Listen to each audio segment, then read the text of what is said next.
So, Off the top, Monday's lecture, trying to find an old video that mimics or spliced together something. For whatever reason, the recording came in and it's just audio, and then you can see the sometimes can't see what's on the screen, so it's not really that useful. But I'll try to find some old stuff that looks kind of similar to what we covered on Monday and get that posted up, as well as today's. Hopefully I don't deal with that issue. Where again, I think it was because I think it was my own error because I closed my computer or left my computer open and before it compiled it turned off, and so I think that was kind of the issue. But as far as the exams go, pretty well overall. So I've got a couple things to mention about the class. One, if you look at Canvas, I now kind of have it where I'm weighting these different categories according to the syllabus, and then added in what your exam score was. And kind of because we weight your best exam the highest, the next one's the lowest. We only have one exam. I'm just kind of treating it like that's going to be your best exam, right? So the weight that I'm currently using is 25%. If you do better on the second exam, that could change, right? Things could start to kind of shift around. But for right now, kind of treating that as though it's going to be your best exam. I will get up this afternoon an answer key as well as the copy of the exam itself up on Canvas, so you can go through. It's not marked up on your Scantron, but you can kind of go through and figure out which ones you got wrong, right? If you have any questions over the answers or why, once you look at the answer, why was this the correct answer, feel free to reach out. Well, I'll get those up kind of this afternoon, okay? I think the average between the two sections was like, it's also hard because I don't know why there's 4 people that didn't take the exam. I'm guessing they unofficially have dropped the class. But they had that, so they kind of skew it a little bit. But if I threw them out, I think the average was right around a 75. The mean was around a 75, and then the median was a little bit higher. I think the median ended up being 77.5 because you're between kind of an 80 and a 75. So it's usually around where I like to see the averages of my exams be, kind of right in that middle, 75 to 80% range. You guys, so a lot of you did pretty well. Some of you did not so well. So if you didn't do so well, right, we still got 2 more exams. We can kind of shift that weighting a little bit if you do better on those. Also, so Canvas should give you a pretty good idea of where your grade's at right now. It's got everything factored in.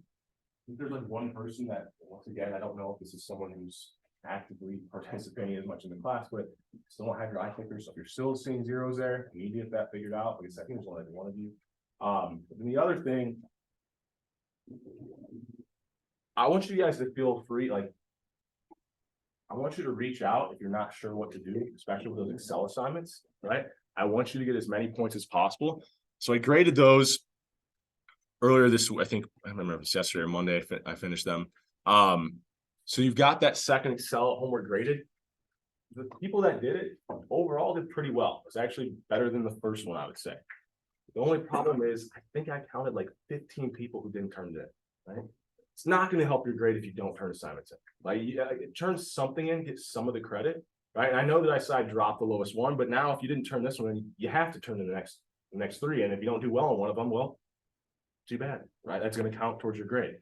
So, I can't suggest enough, like, reach out, look at the assignment early, because if you're not really sure where to begin, like, at least reach out so you can kind of get going on it and get some points as opposed to none, right?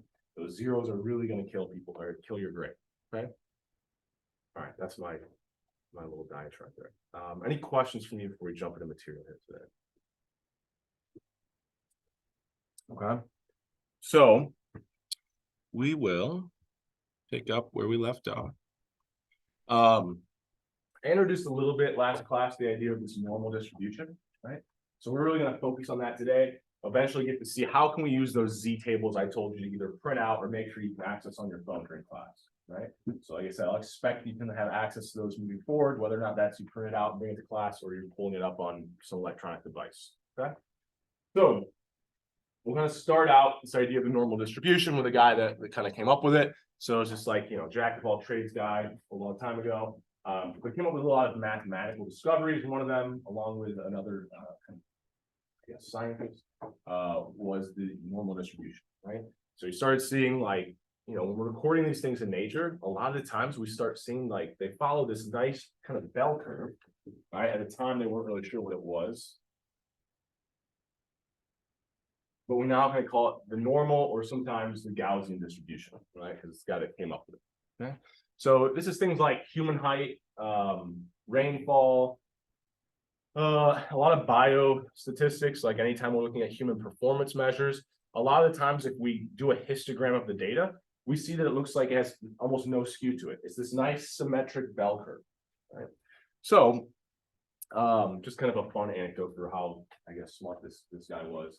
When he was young, he was misbehaving. The teachers told him, go in the corner, adding numbers up from 1 to 100. I think it's going to take this kid forever. 1 + 2 is 3, + 3 is 6, + 4 is 10, all the way up to 100. Comes back in a matter of seconds, has the answer. Right? So his mind at a very young age works very mathematically and did something that I don't think is completely obvious, right? But if I take 1 and 100, and I add those up, I have what? 101. 2 + 99. 101, 3 + 98, 101, 4 + 97, all the way down to the very last pair, 50 + 51 would be 101. Well, then I have 50 pairs of 101, 50 times 101 would be 5,050. Right? Oops.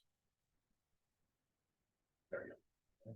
So, really smart guy, able to kind of picture these things, came up with a normal distribution for us. If we're interested, you could actually do this as a formula that for any 1 to any number you want, you can this all up. This formula will actually tell you what that sum would be. Okay? So, really smart guy, but you know, we'll leave that in the past. We just want to kind of, okay, you found this normal distribution. How do we use it? Why is it useful for us? So, I kind of already mentioned human height, rainfall, as some of the examples. And then later on, we'll do something called linear regression. We'll actually use the fact that data is normally distributed, right? So it's really a kind of monumental discovery. If we think about what this is represented to us, here's our normal distribution. This is coming from some function, right? Now with discrete variables, we had like very specific functions for the binomial of Hassan. Well, here we're going to have a nice continuous function that gives us the probability distribution for this continuous normally distributed random variable. Okay?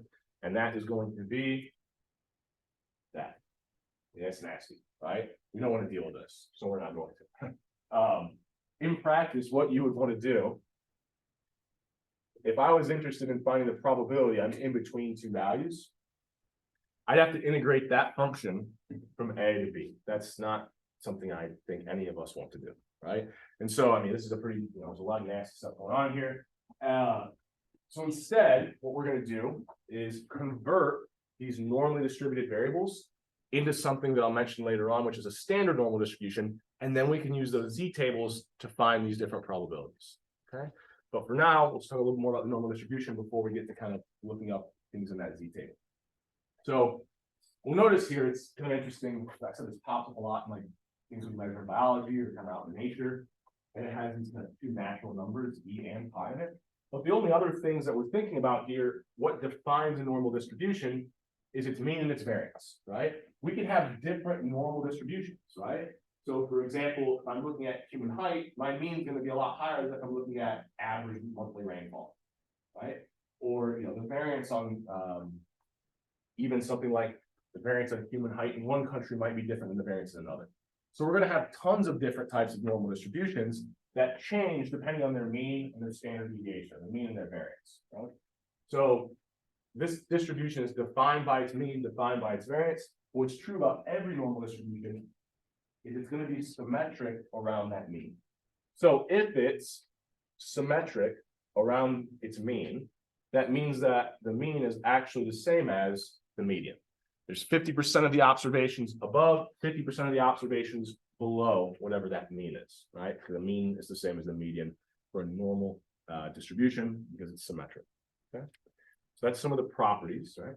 So if it's defined by the mean and the standard, or the mean and the variance, what's that going to do to our kind of distribution? Well, I think we've kind of talked a little bit about this before, but like if I have a different mean, it's just going to shift that distribution on the x-axis. If I think about here, I'm measuring something like, I don't know, monthly rainfall, right? And it looks like it's normally distributed. Well, maybe this is Phoenix, Arizona, its monthly rainfall is normally distributed, but it's around a much smaller mean than, I don't know, the rainfall in Seattle, right? Still follows a normal distribution, but a much higher mean, right? So all that mean does is shift our normal distribution on that x-axis. I think that makes sense. I think we'll kind of look at this a little bit. What about the variance stuff, right? So if we kind of have a difference in the variance, excuse me, I want to give a little more insight into this because it'll kind of be helpful down the road. So let's say, here's my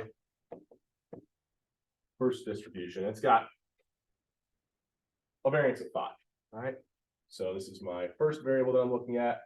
I then have a second variable, which has the exact same mean. So it's centered around the exact same value, or it's symmetric around the exact same value.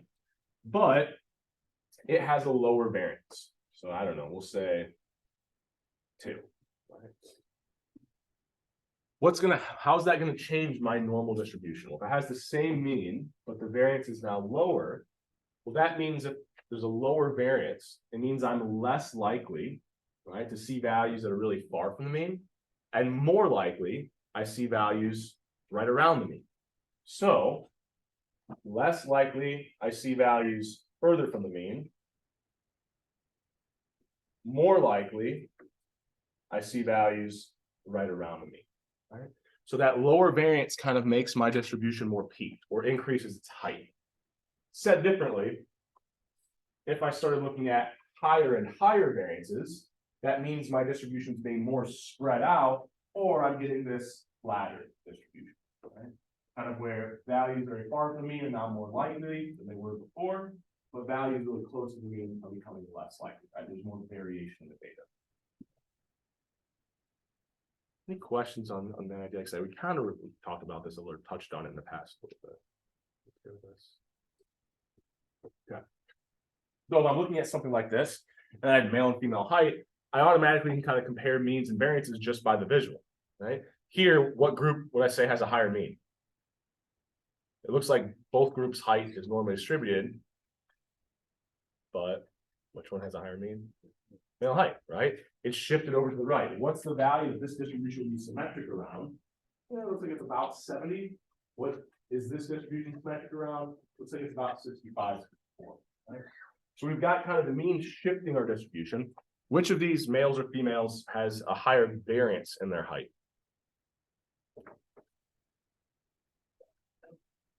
Yeah, how'd you know? Well, if I have a higher variance, that means it's more spread out, or the values kind of around that mean are less likely than the values around the mean for females here. Right? So we kind of have more variation in male height. Right? Any questions on this before we keep moving? And you can kind of compare this between any two groups as long as you're like using the same variable, right? I can compare, you know, I don't know, the height of people born in a certain century to height of people born in every century, or whatever it is, right? As long as that variable is the same. So we've got these properties, right? What ends up being true, and for today, you're going to just kind of have to take me at my word. I think Friday I should be able to prove why this is to you. But we're still setting a lot of stuff up today, so I don't think we'll probably get there.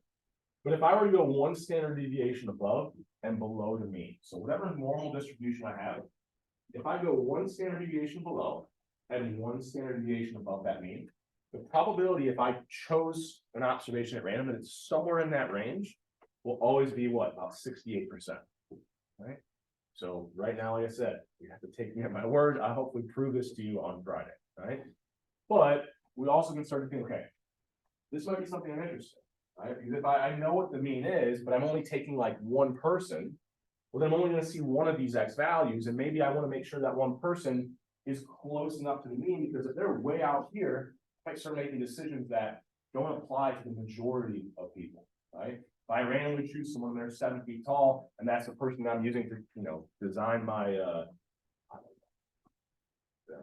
water slides or something, well, that's bad because the average person is much smaller. They're probably going to go flying off that water slide or whatever the stupid example I want to use this, right? So I want to make sure that what's the probability I see something within a certain amount or within 1 standard deviation of that mean.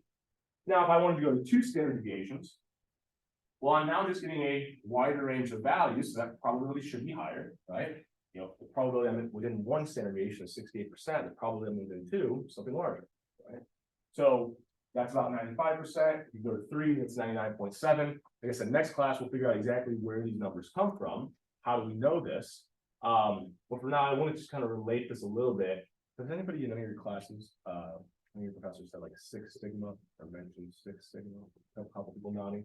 So it stems from the same idea of this normal distribution, right? You can think about here, if I want to find something within 3 standard deviations of my mean, that probability is like 99.7%. Well, if I go to be within 6 standard deviations, I mean, that's going to be damn near 100%, right? And so like we're doing really picky, I guess, with 6 sigma. It applies a little bit more once we get the hypothesis testing, confidence intervals, but it's kind of coming from this idea. If I go further standard deviations above and below that mean, I'm just increasing that probability I see something within that range of values. Okay. So we have this normal distribution. We have multiple, right? There's a normal distribution for human height. There's a normal distribution for rainfall. There's a normal distribution for temperature. All these different things. Actually, I have an example. Maybe we'll get Friday. The number of wins it takes to win Central Division in Major League Baseball actually also ends up being kind of a normal distribution, weirdly enough. So we see it pop up a lot, right? So we're going to write this as, here's this random variable x. It's normally distributed with a mean of whatever it is, and then a variance of whatever. Right? So these will be numbers in practice, right? We'll be told what the mean and what the variance of this normal distribution are. Right? What we eventually want to get to is this really nice case of the standard normal distribution. So the standard normal distribution is just a very unique normal distribution. What makes it unique is it has a mean of 0 and a variance of 1. So if we think about this, if I have a mean of 0 and my variance is 1, what would my standard deviation be? Square root of the variance. So the square root of 1 is 1. Right?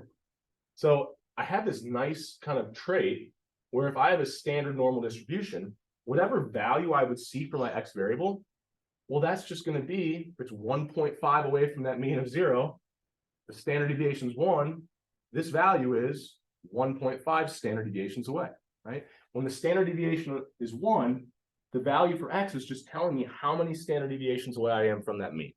So that's helpful, right? Because if I'm looking at something like human height, I don't, I see a value of 70. Well, I don't know this for sure.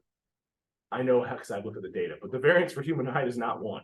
It's not standard normally distributed. So the problem becomes, I see this value for human height of 70 inches. I have no idea how many standard deviations away from the mean it is, right? And it might not be completely clear why we want to know that yet, but as we kind of move forward, we'll see that it's very useful to know what these x values are, how many standard deviations away from the mean are they, right? We'll see a value like 70 in practice, but we want to convert that into how many standard deviations away we are. And in that conversion, we'll actually call these z values. So just kind of a difference in notation, but to kind of highlight the fact that if we have a standard normal distribution, the values we see for that variable, we won't call that variable x, we'll call it z, right? Kind of notating that this value, if it's a standard normal distribution, will tell you how many standard deviations away you are from the mean. Okay? So if I had something like 1 for my z value, that means I'm 1 standard deviation above the mean. -2, that means I'm 2 standard deviations below the mean. Okay? So these z-scores have this really nice interpretation for us, right? It's the number of standard deviations away we are from the mean. So the problem is, not many things in life are standard normally distributed. Right? Almost nothing is actually. Well, you could write a test probably that maybe you could get if to have a mean of 0. I don't know. If you like penalize wrong answers or something like that. But anyways, so we don't see it pop up a lot, but we do see a lot of normally distributed variables. So what we're going to do is we're going to take this normally distributed variable x, and we're going to transform or convert it into a z value. Okay, so this formula is going to give us what that is, right? So I kind of do a toy example here. So let's say I've got this normally distributed variable x. Right? So I've got kind of this normally distributed variable x, and I want to turn it into z-score. So what's that going to do? Right? What is this? How is this going to make a variable that is standard normally distributed? Right? Those z values should be standard normally distributed. Well, if I subtract the mean, right? Notice, okay, what's the mean of this variable x? So I add these all up, 30 divided by 5. So I have a mean of 6, right? So if I subtract 6 from all these values, I get what? -4, -2, 0, 2, and 4. What's the mean of my new variable? If I add these up, they add up to 0. 0 divided by anything is 0. So by subtracting the mean from every value, my new variable will have a mean of 0. Right? Well, that's what I wanted. That's part of the standard normal distribution. But I also need to make sure that it has a variance of 1. So if I then divide that by the standard deviation, right? What ends up being true? Okay, so I divide this by the standard deviation. First of all, what's the standard deviation of this variable? Well, I go through each one. I've got what? So 2 minus 6, -4 squared, 16. Let's write this over here. So we got 16. Right? We then have -2 squared, which is 4, 0 squared, 2 squared, which is 4, and then 4 squared, which is 16. So these are all my deviations squared. I then add these all up. So I get what? 20 plus 20 is 40, divided by the number of numbers I have, which is 5. So I get a standard deviation should be 8. Or sorry, forgot to do one thing. This doesn't represent my standard deviation. This would be my variance. So the standard deviation, I still need to take the square root. So I'll go over here. I'm dividing all of my deviations squared, excuse me, by that standard deviation, which is the square root of 8. Okay. From here, this should be my z value, right? Now I already know these z values, divided by the same thing, shouldn't change the mean. So the mean's already 0. But what would the standard deviation be? Well, if the mean of this variable is 0, then when I go through, I find each deviation from 0 squared, that's just going to be this number squared, right? I'll then add them up, divide by the number of numbers I have. Okay? So if I go ahead and do that, I get square this, I'll get 16 over 8, I get 4 over 8, 0 over 8, 4 over 8, 16 over 8, right? Add these all up, I get what? 40 over 8. I then need to divide that by the number of numbers I have, which is 5.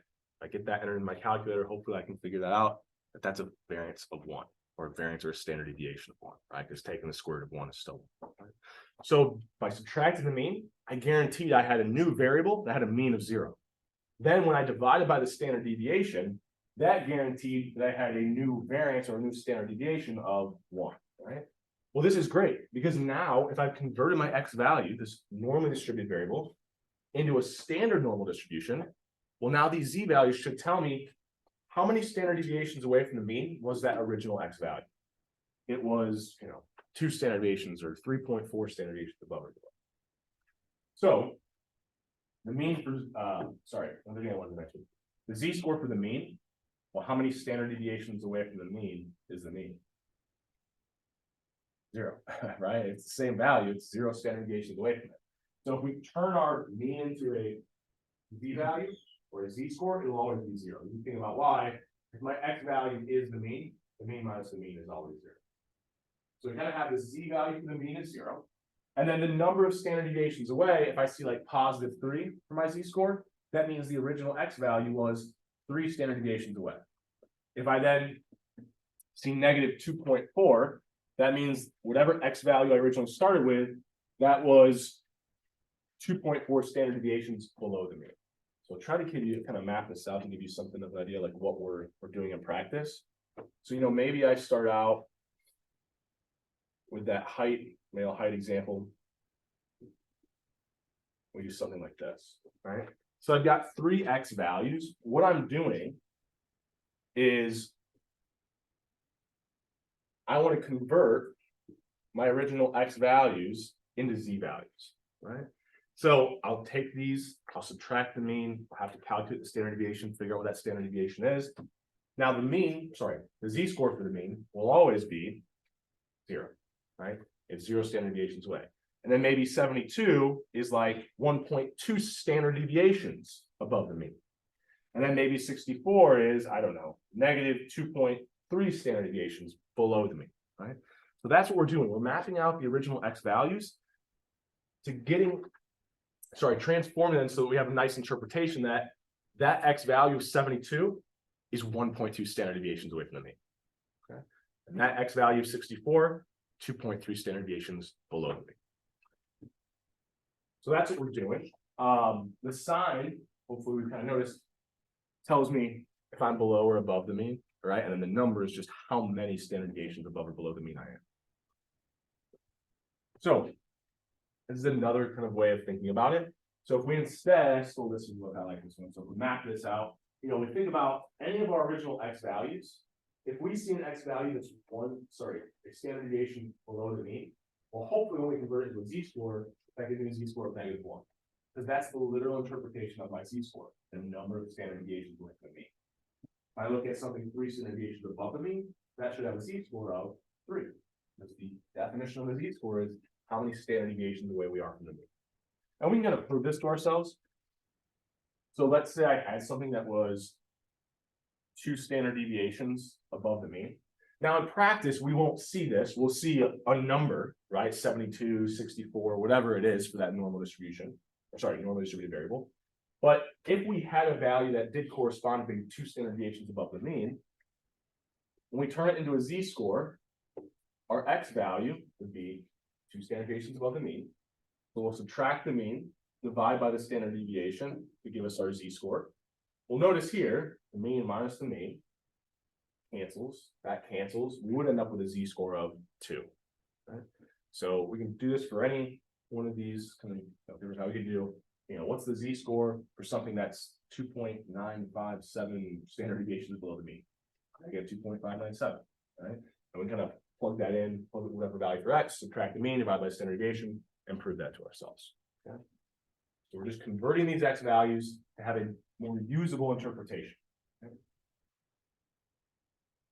So why are we doing this, right? Well, eventually, we won't quite get there today. On Friday, we should wrap up like some complete examples where we're originally starting out with a normally distributed variable X. We might want to know, well, what's the probability it's in between 2 values? Okay. Well, I talked earlier, if I want to do that, I got to integrate that function. That's nasty. I don't want to do that. I want to somehow be able to use the Z values. Well, if I can convert that X value, that random variable X, into Z values, well, now I can use those Z tables because someone's already done that integration for me. So for example, those tables, if I look up a specific Z value, the table always gives me the area to the left of that Z value. Or another way of saying that is it gives me the cumulative probability of that Z score. So once we can convert these into Z scores, I can start to find these areas, right? The probability being less than a certain value from that table. So people have already done the work for us. We'll kind of take a look at the standard normal table. Hopefully get a little bit familiarized with it today. Let's say I want to know what's the probability. I started out with some variable X. I converted it into a Z score. I found that it was 1.29 standard deviations below the mean. Right? So if it's 1.29 standard deviations below the mean, I somehow found that probability is 0.0985. Well, how did I do that? Right? So give us kind of a visual, and then we'll kind of look at the table and see how do we actually find that probability. So here we've got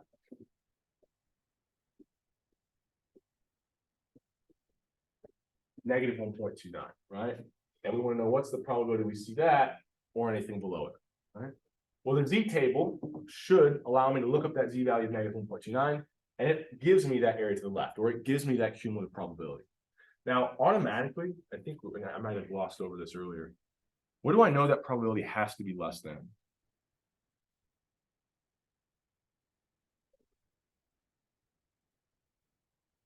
Definitely less than 1. But if I think about if the mean is the same as the median, what's the area to the left of the mean? Yeah, if it's the median, it exactly splits it in half. Our mean for our z-scores is 0, right? So I know that the value I'm looking at is to the left of my mean, so that area has to be less than 0.5. Okay?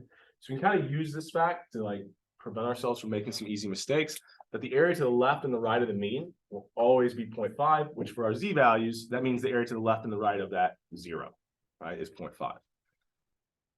So from here, we're gonna have to use the table. Now, I know this is very small. I will pull up the other file and kind of zoom in a little bit more and we'll do examples down the road. And just to kind of give you a comprehensive view of how we use this table, is also why I said it might be important to have it printed out in front of you. So if I have a z-value I'm interested in here, negative 1.29, right? And I want the area to the left of it, that's what this table tells me. So the way I use it is my row headings look to the first decimal of my z-value. So negative 1.29, I go down to negative 1.2. The column headings tell me the second decimal, right? So here it's 0.09. So I go all the way over to 0.09, find where those two can intersect, right? Negative 1.29. And this value essentially is giving me that cumulative probability, or the probability I see that z-value of negative 1.29 or anything to the left of it. Okay. So I look up the first decimal and the second decimal, where they kind of meet, that value gives me that corresponding probability of seeing anything equal to that z-value or below it. So notice all of these are negative values. So if I ever have a z-score that's negative, I know the area to the left of it has to be less than 0.5, right? The area to the left of the mean is 0.5. Any negative z-value, that area starts to get smaller and smaller.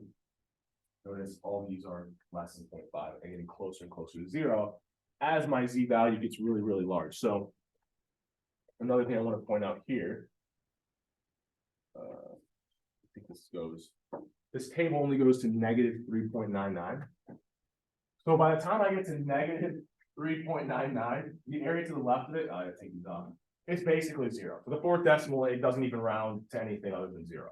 So we start to, hopefully, as we go through examples, we'll get familiar with like, well, how many standard deviations away from the mean is far, right? Well, here, you get 4 standard deviations away, there's almost no probability you see something that's more than 4 standard deviations below, right?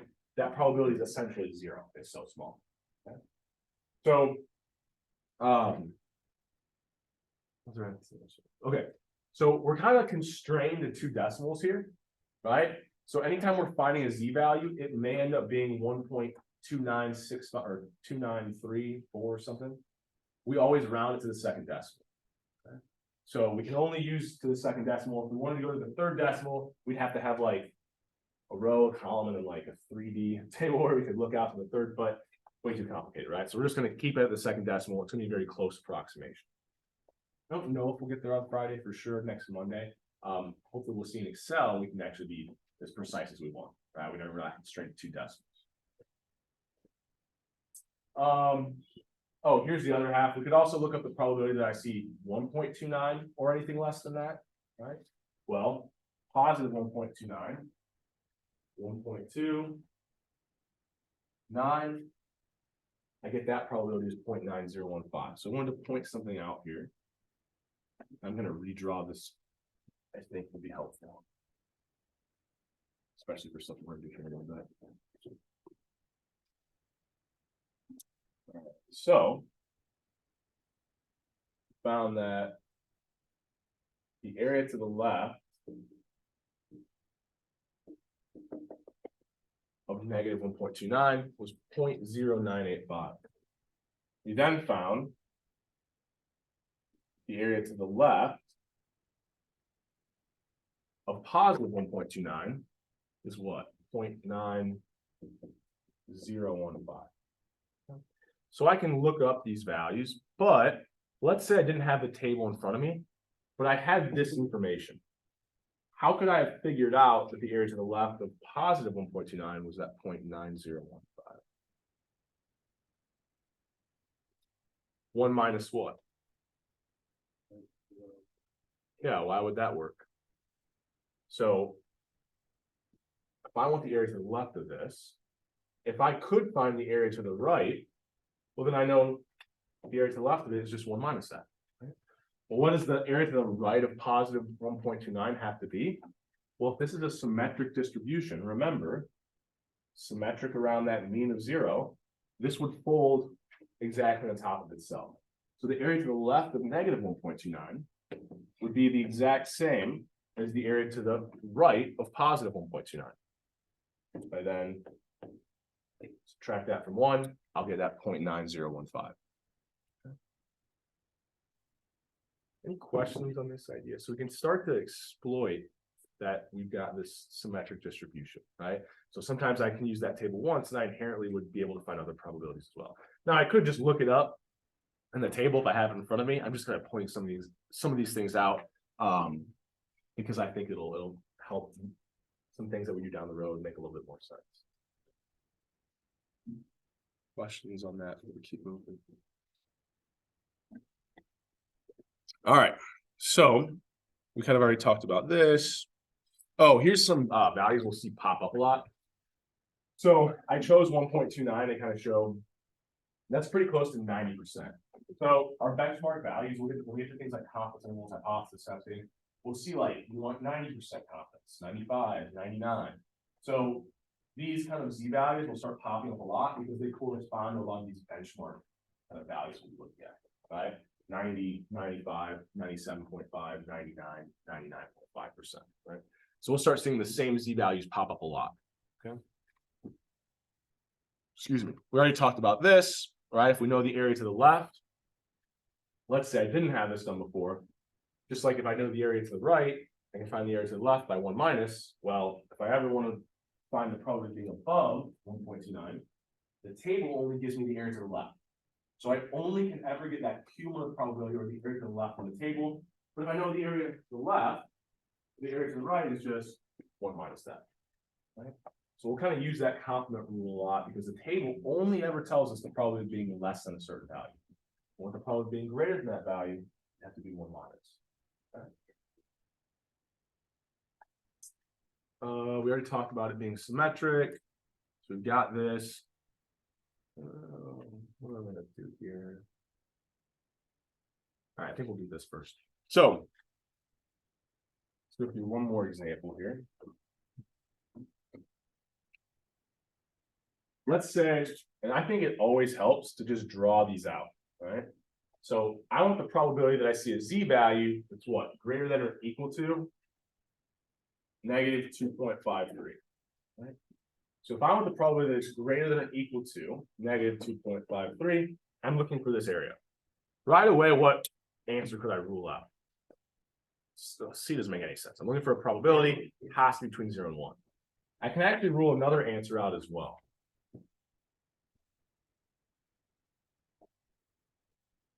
So what is the area to the right of the mean?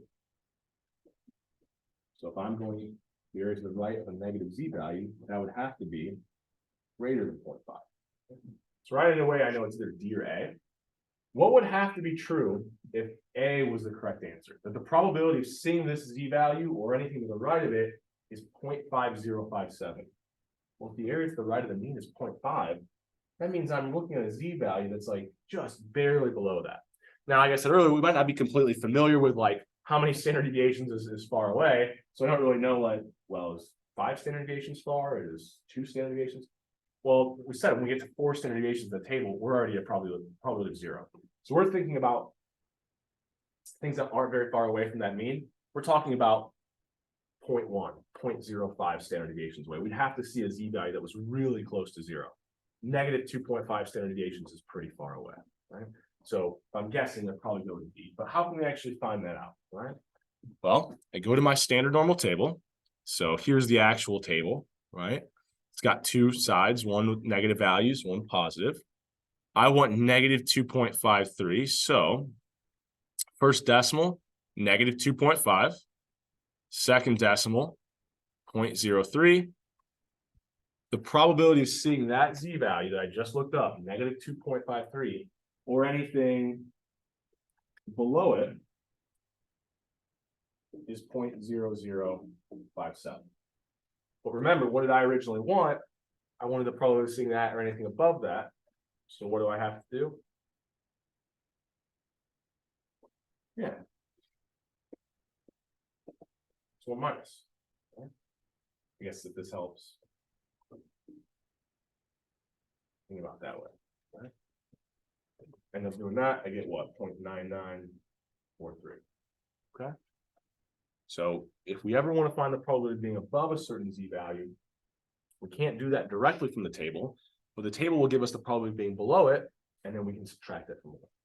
Yeah.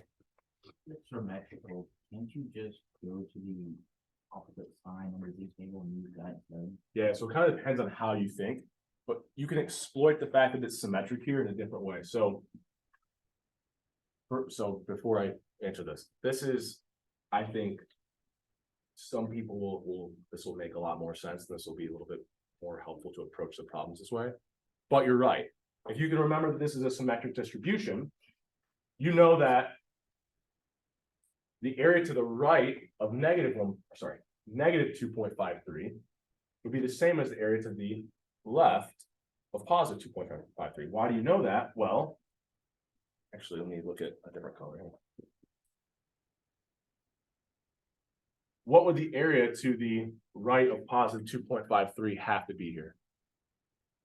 Yeah, it's symmetric, so 0.0057. If I then want to find the probability that I'm less than that, what would I do? 1 minus. So I can see those would be the same value, right? So you're right. If I know it's symmetric and I want the probability of being above a negative z-value, I could have just went to, okay, well then what's the probability of being below that positive z-value? This is a little bit harder. So 2.53, sure enough, 0.9943. Yeah, you can do it that way as well. I think a lot of people, that's not as intuitive, and I don't know, it just depends on how your mind works. But yeah, you can use the fact that it's symmetric, and that'll actually come handy down the road when we're doing confidence intervals and hypothesis testing. A lot of the times, if we remember it's symmetric, we can do things like that, right? Or yeah, the table only gives us the area to the left, but I can kind of exploit the fact that this is symmetric to find out a little bit easier. Any other questions before we keep moving? All right, so hopefully these should be easy points today and kind of give me an idea of how much we're following along, right? We'll give you about a minute and a half here. Pull that table up, or I hope you print it out, have it in front of you. What if I wanted the probability of seeing a z-value of negative 2.53 or anything below that? Don't overthink this. We might have done something already that kind of helps with this, but if not, you can use that z-table. What's the probability if you want to find that z-value of negative 2.53 or anything below that? So give you a little bit of time. We'll kind of come together and talk about that.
All right, if you haven't gotten an answer in yet, take your best guess here.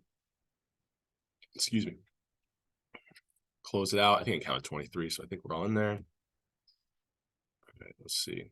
Okay, so pretty good. This should have been like a real easy one. What's the probability that I see a z-value of negative 2.53 or less? Okay, 0.0057. Right. we already had to find that in order to answer. Oops. This isn't working. There we go. Previous problem, right?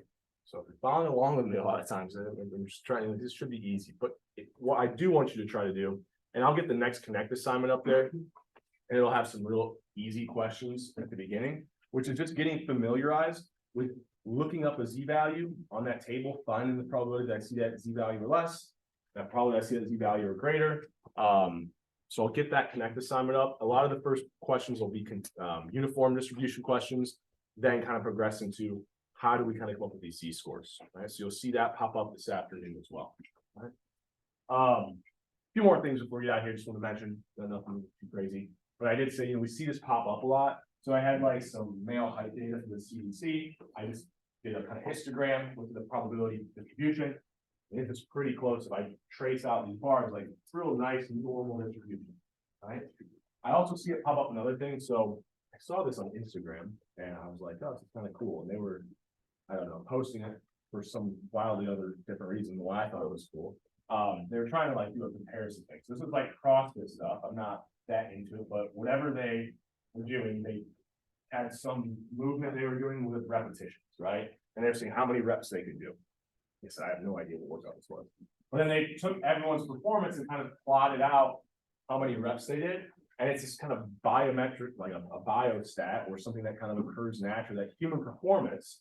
I mean, female performance in this event, I almost couldn't draw a more perfect normal distribution by hand, right?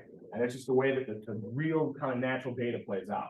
The male data, yeah, it's a little bit off, but there's kind of a little bump here. I'm guessing this has something to do with like there's a threshold that maybe it's not perfectly normal, but that's pretty damn close, right? I mean, if we use the normal distribution to approximate that, we're not going to be that far off, right?